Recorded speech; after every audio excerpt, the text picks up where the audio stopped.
QII news నేను మీ శ్రీనివాస్.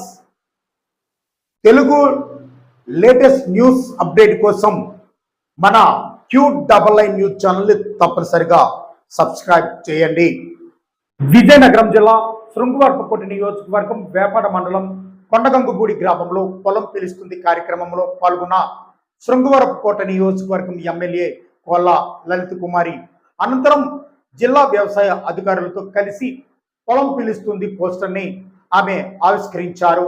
ఈ సందర్భంగా ఎమ్మెల్యే కోళ్ళ లలిత కుమారి మాట్లాడుతూ పొలం పిలుస్తుంది కార్యక్రమం రైతులకు ఎంతో మేలు చేస్తుందని, సాగులో ఎదురవుతున్న ఆటంకాలను ఇబ్బందులను అధిగమించేందుకు ఇది దోహదపడుతుందని అన్నారు. వ్యవసాయం అనుబంధ శాఖల అధికారులు ఇందులో భాగస్వామ్యం అవుతారని, ప్రతి మంగళ బుధవారాల్లో రోజుకు 2 గ్రామాల్లో పర్యటిస్తారని, రైతుల యొక్క అవకాశాన్ని సద్వినియోగం చేసుకోవాలని ఆమె కోరారు. రైతులు బాగుంటేనే రాష్ట్రం దేశం బాగుంటుందని అన్నారు.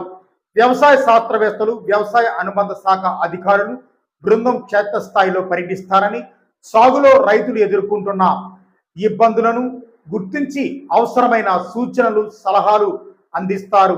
ఆధునిక సేద్యం దిశగా వారు అడుగులు వేసేలా ప్రోత్సహిస్తారని ఆమె అన్నారు.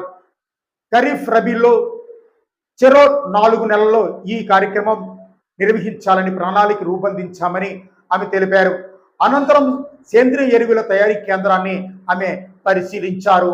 ఈ యొక్క కార్యక్రమంలో వేపాడ మండలం మాజీ ఎంపీపీ దాసరి లక్ష్మి, మండల పార్టీ ఉపాధ్యక్షులు పోతల వెంకటరమణ, మాజీ సర్పంచ్ చల్లా వెంకట్రావు, వావిలిపాడు వైస్ సర్పంచ్ దేమునాయుడు, మాజీ ఎంపీటీసీ గనివాడ వెంకట్రావు, నీటి సంఘం ప్రెసిడెంట్ ఆవగడ్డ పిన్నం నాయుడు మరియు తెలుగుదేశం, జనసేన, బీజేపీ పార్టీ నాయకులు, కార్యకర్తలు, మహిళలు తదితరులు ఈ యొక్క కార్యక్రమంలో పాల్గొన్నారు.